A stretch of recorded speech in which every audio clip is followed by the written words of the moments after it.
சூழ்நிலையைக் கண்டு நாம் அஞ்ச வேண்டாம். இயேசு நம் நடுவில் இருக்கிறார்.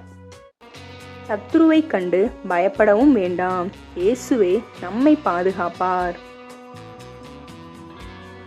சேனைகளின் கர்த்தர் நம்மோடு, ஒரு சேதமின்றி நம்மை காத்திடுவார்.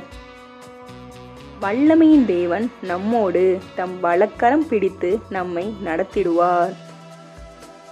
நமக்கு அடைக்கலம் அவராயிருக்கையில் அவரே நம்மை ஆட்கொள்வார். நம்பிக்கையின் தேவன் நம்மோடு, நீதியாய் நம்மை நடத்திடுவார். அஞ்சாதே, நீ கலங்காதே. தேவனே நமக்கு அடைக்கலம். ஆபத்தில் அவரே நம் துணை. ஆமென்.